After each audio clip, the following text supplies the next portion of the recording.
Bigyan natin ng halimbawa. Kapag nakaharap yung control sa iyo na ganito, nakaharap siyang ganyan, yung sa may pinaka left side na pinakadulo dito sa may left side, yan yung ground niya. Ground. Tapos yung gitna, yan yung magiging out niya. Tapos yung sa pangatlo is yung in. Okay? In, out, tapos ground. Ito, bali a symbol na powered amplifier. Okay, shoutout muna sa may-ari nito na pinagkatiwalaan tayo na gawin ang unit nila. Okay, kung mapapansin nyo, DIY na DIY talaga. Nilagyan ng fan, extra fan. Hindi ko alam kung exhaust ito or intake ito eh. Ito, binuhay ko na, binuksan ko na. Mapapansin nyo, DIY na DIY talaga. Mayroon silang nilagay na extra fan para siguro hindi lagnatin yung board sa loob. And then, ayan o, tagalin natin.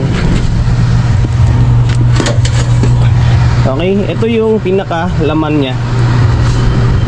Okay. Ayan. DIY bali 1, 2, 3, 4, 5, 6 6 pairs, 6 pairs no?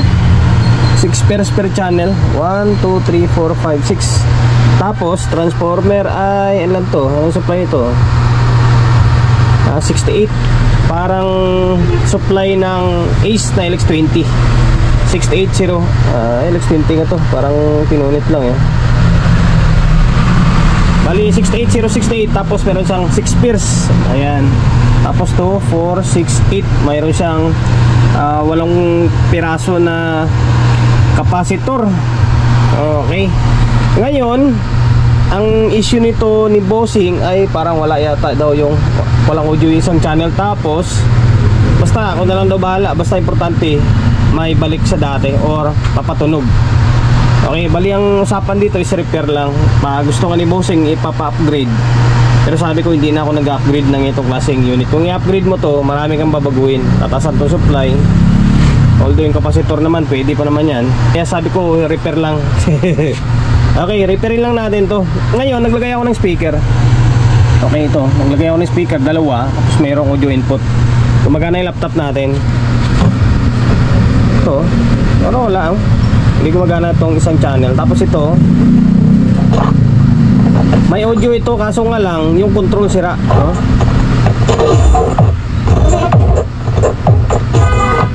Baka sira, oh. Kailangan mo pang isintro. Ito parang control lang yung problema dito. Tapos dito sa isang channel, maaaring control nga rin, pero may bayan natin. Pangit kasing wire ang ginamit to. Dapat yung shielded na wire ang ginamit. Ay, ito kalas. Putol tong isa. Okay. Putol nga to. Maaari na putol itong channel 1, kaya hindi gumagana. Putol ito to. Yung channel 2 parang control. Ngayon, first move na gagawin natin dito, dahil repair lang ang usapan natin dito, or usapan namin ni Bossing, ay i-repair lang natin. Okay, unang move ay control. Palitan natin yung control nya. Okay, tanggalin ko muna itong front panel nya. Saan kaya ang bukasan ito? Okay, tanggalin ko yung mga control, palitan natin. Okay, tinanggal natin yung board. Ano, may code po ng LX, oh. Tanggalin natin to, tapos palitan natin, ordinaryong control lang. Yan, luma na talaga kasi siya, oh. Nakalawang na nga, oh. Okay, 10K or 5K, pwede yan dyan. Tapos, ano kayo piling gawin natin ito? Palitan natin yung wire. Hanap po ng medyo maganda klaseng wire, palitan natin to. Hindi siya ganun kaganda, oh. Palitan natin, okay? Yung ginawa natin, binago natin yung wiring, or pinalitan natin yung wiring kasi pangit naman yung pagka-wiring, oh. Tapos yung gamit ng wire. Ayan, pinalitan natin, bago na to.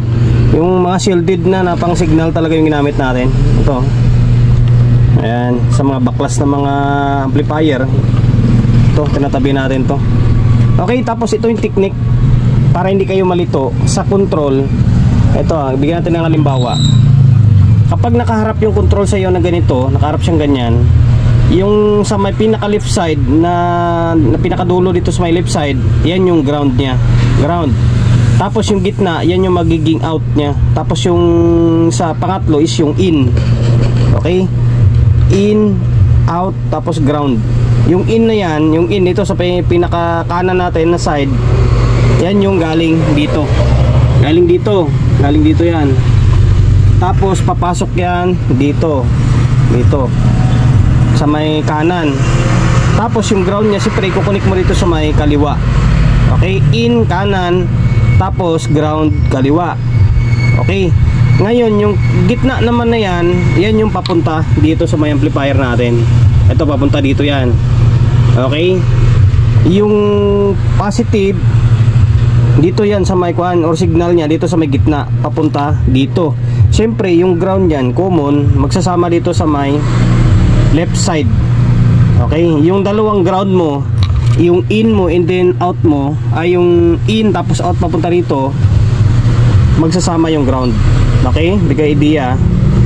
Ground, out, tapos in. Ayan yung way ng control. Lahat ng control.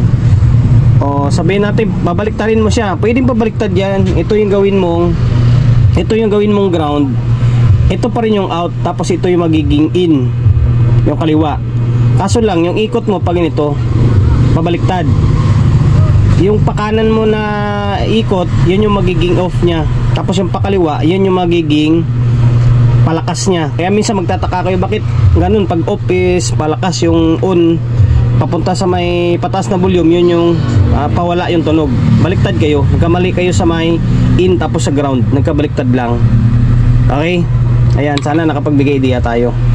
Ngayon, winiring na natin ito, gumanda-ganda pa tingnan. Okay, tapos pinalitan natin yung control. Ayan, pinalitan natin to, bago na ito. Ngayon, ang control na ginamit ko, bigay ulit idea, ginamit ko na control dito is 50K 50K na stereo. Stereo inulit ko, stereo. Ibig sabihin pag stereo, dalawang naka-dual siya sa may baba, hindi sa taas. Kasi left and then right channel yan Ginawa natin, pinagsama natin siya. Ayun pinagsama ko siya. Yan, yung 50K magiging 25K yun. Para kahit papano, medyo lumakas yung signal nito. Yung 50K, kapag pinarallel mo yung control, makikita ba ng ayos? Yan. Yung ilalim na yan, tapos sa taas, pagsamahin mo yan, parallel mo sa dito, gitna, and then gilid. Yan, pagsasamahin mo sila, kung baga pagdidikitin mo sila. Ngayon, pag pinarallel mo yan, magiging na lang yan, ang labas niyan is magiging 10K. Ay hindi, 10K tuloy. Magiging 25K kasi nga 15K yung gamit natin. Okay, ayan na siya. Ayan, ngayon ibalik ko muna ito. Ito hindi natin papalitan to kasi sa ilaw ito Ayan, ito lang yung pinalitan natin. Mamaya ayusin natin yung pagtali niya. Ngayon balik ko muna ito. Balik muna natin yung control. Tapos itong front panel para matitesting natin. Okay, binalik ko muna pansamantala. Okay, ito hindi pa nga natin yung tornilyo to. Mamaya na lang. Tapos ito, mamaya na natin itatali. Kasi baka mamaya may problema pa. Babaklas na naman ulit tayo. Patulogin muna natin or patinuin muna natin Okay, laptop natin kanina pa yan naka non-stop. Kabit ang speaker natin kanina pa yan. Ay sayang kinuha pala nila yung wala na palang buffer dito. Okay, naka stereo tayo. O natin.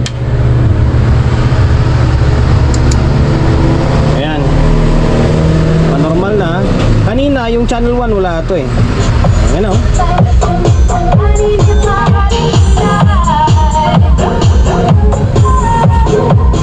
goods na. Channel 2. Ayun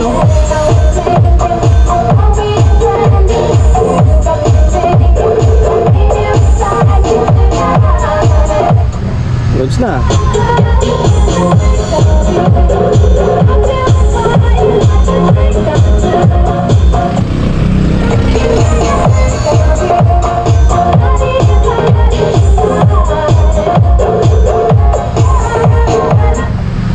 Hindi ko alam kung anong design to ng amplifier Siguro order nila to sa may NGM. Ano ba yan? Order ba to sa oo. 737. Design ko lang 737 ito. 6i version. Okay, 737 pala ito. Ito natin. Oo nga, 737 nga. 737 na 6 pairs. Okay, angas, maganda din. Ayun na.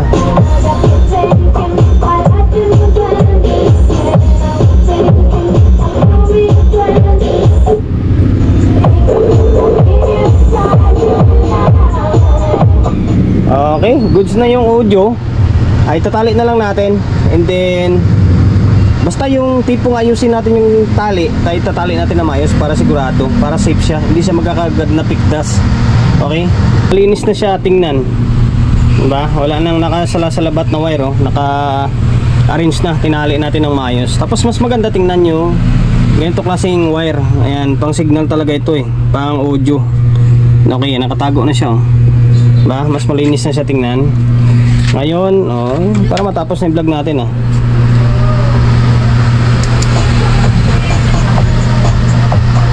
Oh, naka-audio agad, ah.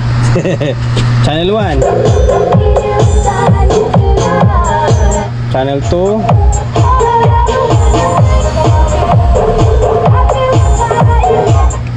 okay. Okay, hanggang dito na lang. Pababain pa ba natin ang oras natin dito? Ang problema lang is yung control. Pinalitan na natin mga control kasi may kalumaan na talaga siya. Ayan, tapos pinalitan natin yung wiring ng sa may signal niya ng yung shielded na wire para iwas humming, mas matibay siyempre. Ayan, tapos yan, naka-arrange na maayos. Okay, hanggang dito na lang. Pabain pa natin yung oras natin. Sana nakapagbigay idea tayo sa mga itong klaseng unit. DIY DIY amplifier ito. Sabi ni Bossing, wala daw audio. Ayan, sira yung control. Okay, hanggang dito hanggang dito na lang.